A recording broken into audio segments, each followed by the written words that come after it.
Hey there, and welcome back to the Career Growth Made Easy podcast. I'm your host, Craig Ansell.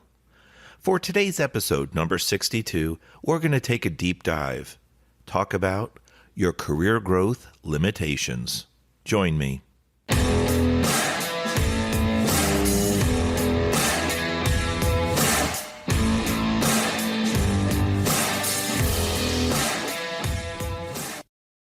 Welcome back to the Career Growth Made Easy podcast. I'm your host, Craig Ansell.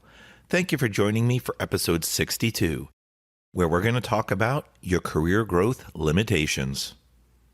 Whether you're starting out as what's called an individual contributor, you're working on the ground floor, the ground level of a business, you're the one that does the hard work, the heavy lifting, so they say, or you're someone that has promoted into or recently been awarded a management role.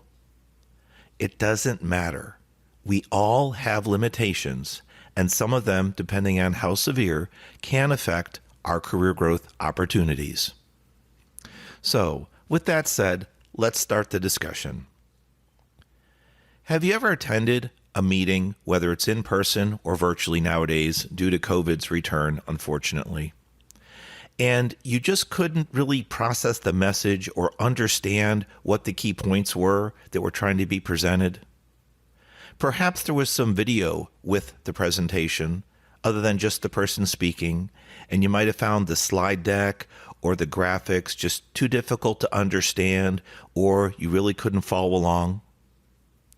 If there was a presentation, perhaps it was just too much content and maybe even overwhelming, or just overloading the screen, where you didn't know where to begin, and you certainly didn't know how to follow along. What if it was just a speaker, whether it was pre-recorded or live, and you just didn't seem to follow along, or they didn't seem to capture your attention? It's possible that it's not you. It's possible that it's the speaker and the way that they're attempting to present their information. Many times, when we have pauses in our conversation, they might feel uncomfortable. Sometimes we'll search for filler words or what are called crutch words, such as and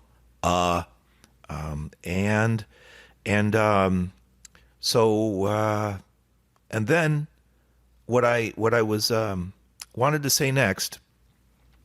It can be difficult to have pauses, especially when you're presenting.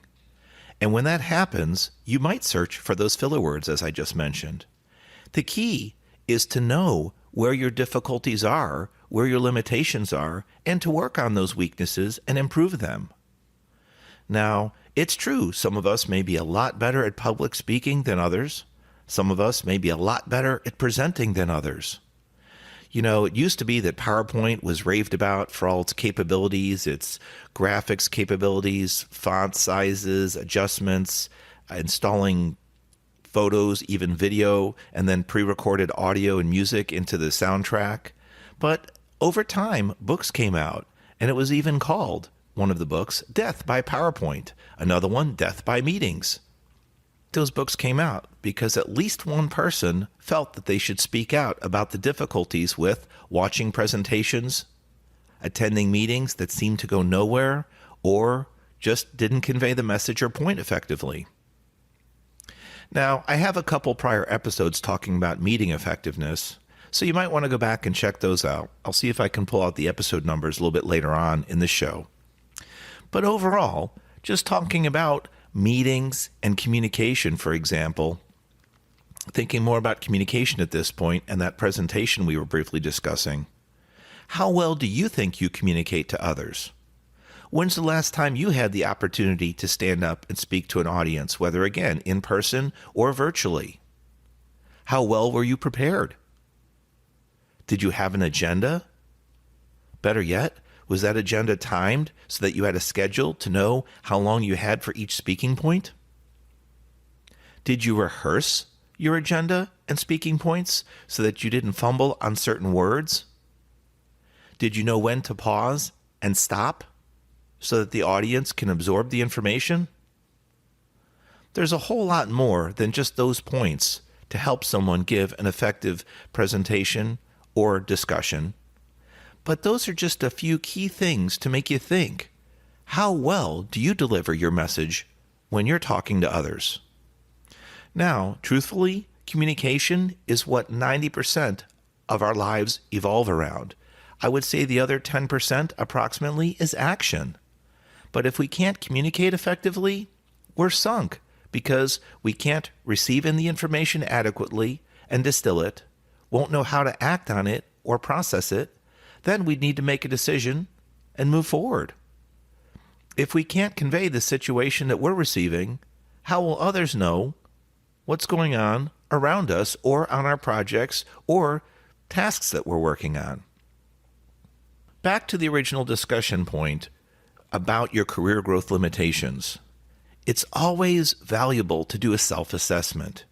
You can also speak to your peers and just ask them, hey, would you mind telling me, the top 3 things you think that I'm pretty good at, listing them in strongest to weakest?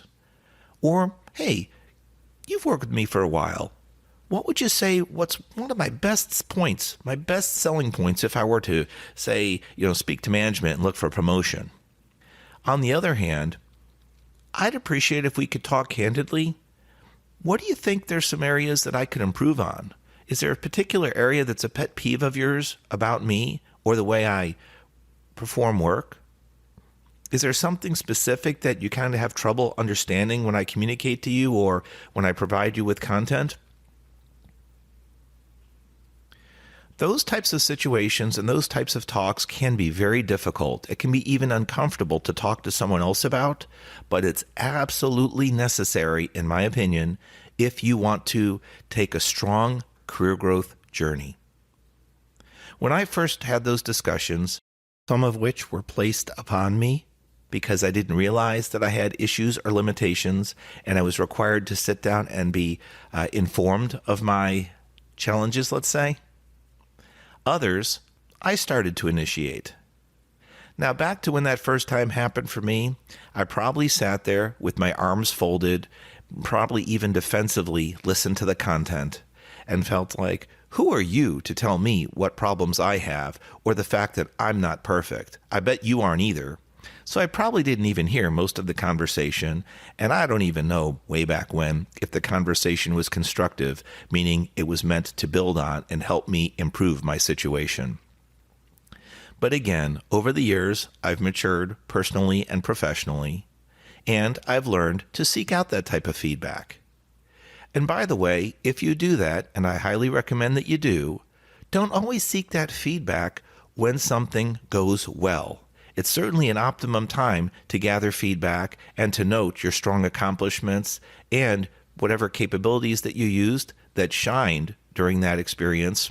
You'd like to know that and document that. That kind of sets you on the right track, showing your strengths. But don't be afraid when something's going south, when something isn't working out, to seek feedback after you've recovered from that problem, whether it's a specific task, project, or some type of large program you're working on that may last weeks, months, or years. Don't be afraid to ask for feedback. Everyone knows if you were involved in that or responsible for it, that it affected you too. You might be surprised that even though you're disappointed something went wrong during your task, your assignment, that actually others saw that you stepped up, took a leadership type role, and recovered from that problem. It's always good to get feedback. Just make sure that you take it openly. And from that feedback, put in some plans in place, such as for training, coaching, or mentoring. Also, there's plenty of content online, plenty of podcasts, hint, hint, plenty of books out there that you can read on specific topics. What I used to do when I was reading books on a regular basis, I had a target years ago for a couple books a month, but I found that I sometimes missed that because it was too generic, a couple books a month. As my memory retention continued and my speed reading habits, I would say, became perfected for what were good for me, I was able to read approximately 1 book a week. So that's what I made my requirement. That's what I made my target. And I was thankfully able to hold that and recall the information as well to help build content for podcasts such as this and help improve my personal and professional performance. But anyhow, back to that. Pick some books that you feel would help you. They don't have to be long, complicated, drawn-out technical documentation or psychological books, unless, of course, that's an area that you are perceived as having a weakness or what I call one of your least strengths. From there, work to absorb some content from each chapter. Reading a whole book can be overwhelming, especially when you know that others gave you feedback that, hey, you have an area of improvement, no problem. But that might be gnawing at you while you read the entire book. Instead, maybe work on getting 1, 2, or 3 key points from each chapter, depending on how long the chapters are, and just try to apply them slowly in your life. No, you certainly don't need to read 1 book a week, or more than 1 book a week for that matter. Heck, I'd start out with a goal, maybe a book a month, just something. And make progress, 1 chapter a week, a couple chapters a week, whatever the case may be, and see how well you do. But again, try to take notes and keep track of the specific points that you're interested in for self-improvement and self-growth. So back to talking about presentations. That was one of my key points that helped me put this podcast together. There's a number of things that we need to talk about.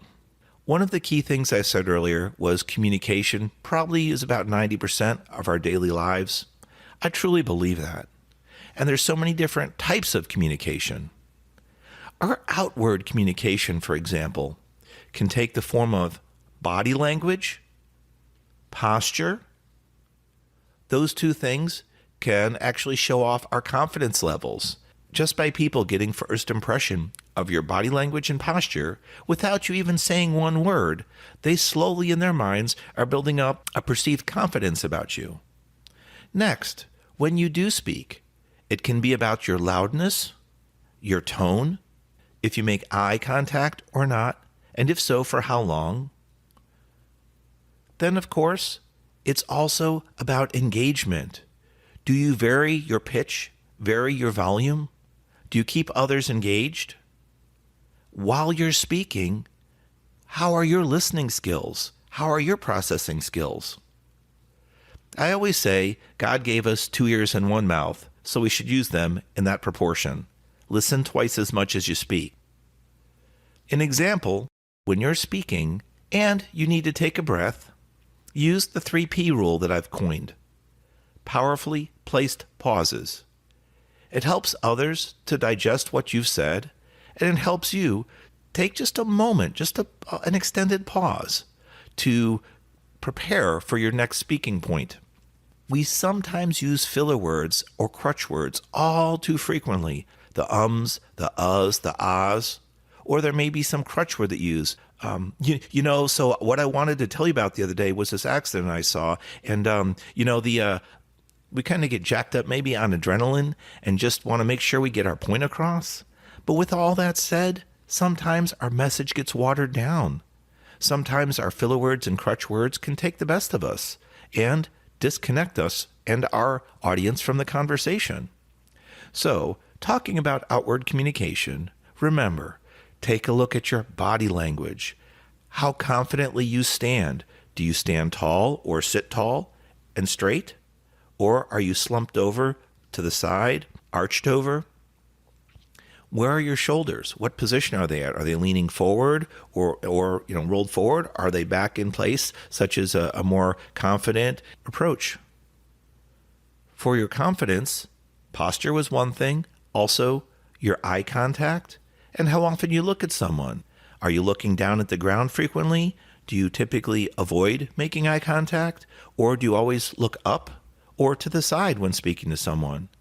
It's important not only to have eye contact occasionally, but also to read their body language.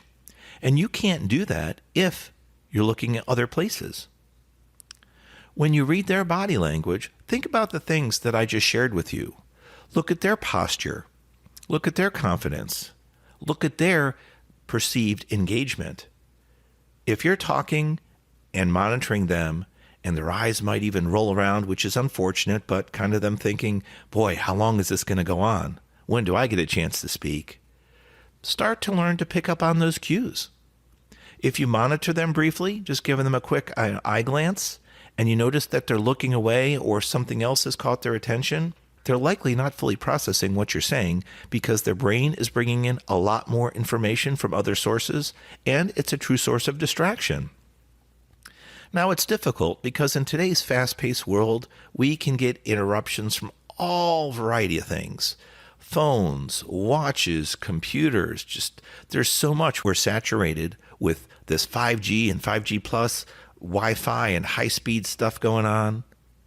Even when you're on your desktop computer, whether at home or work. In fact, before we started recording today's podcast, I had some email alerts pop up, which I forgot to turn off. I don't need those. I'm trying to focus on this podcast to give you the best content. The hard part about this conversation topic and presenting as well, whether it's one-on-one, one-on-many, in person, or virtually, is to know your strengths, to know your weaknesses, and also to observe your audience and see what you can do to course correct. You may not get it right the first time, but you can experiment with a variety of things, including extended pauses between your talking points.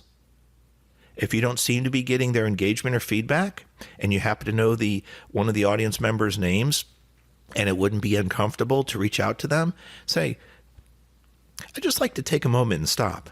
Joe, I'd like to ask you, with regards to what I just spoke about, how did you interpret XYZ? Or, Joe, thank you for being in attendance of my presentation. I wasn't sure if there was any particular questions you had regarding, and then feed them a brief summary from what you were talking about so that they can reconnect with you if they've wandered off. Or even back this up a little bit, even when you're starting meetings, you can let people know that if the intention's there and if there's time, you can actually have an interactive discussion with people rather than a one-way presentation and waiting or holding questions till the end. You can let people know that you designed this presentation to be interactive, and you're going to stop every now and then, at specific points to ask questions and make sure that there's understanding and engagement from the audience. Some people may not be comfortable responding or speaking in groups, but overall, it's going to help you determine what level of information they're processing and if you need any clarifications on a slide before moving on. Also, afterwards, if you've got some notes taken or someone's helping you take notes during your presentation, you can go back in and improve your presentation if you're going to give it next time. If not, take notes on what was said, what you felt you portrayed as the message, and then what the actual audience received. If you felt that it was too far off from what your message was intending, you could, if time allows, and you have the access to a particular audience member that you interacted with, ask to speak to them either directly after the meeting while it's fresh in their minds, or ask them if you could follow up with them, whether it's a phone call, an email, what have you, just so that you could get some clarity on how you presented and what they thought. I can see that today's episode is going to be a large one, so I'm going to go ahead and break it into 2 or 3 parts. Join me next week where we continue our discussion on your career growth limitations. We're going to continue talking about communication, and next week we'll start off with your listening skills. There's a reason why we have 2 ears and 1 mouth. I look forward to talking to you and hearing your feedback next week. This has been Craig Ansell for the Career Growth Made Easy podcast. Hit us on social media at Craig Ansell, Facebook, LinkedIn, and Instagram. And you can always reach out to me by email directly, craig@craigansell.com. Plus, don't forget to check out our brand new website. It's really well designed, got some great content on there, and a lot of free resource downloads to help you in your personal and professional lives. Don't miss out today. Go to craigansell.com and grab your freebies.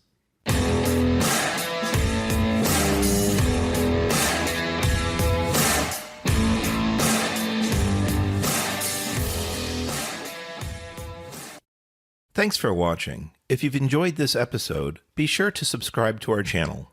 New episodes every Monday. In the meantime, why don't you follow us on social media at Craig Ansell on Facebook, LinkedIn, and Instagram. To book a coaching appointment, download our free guides, or join our email list, check out the links in the description below.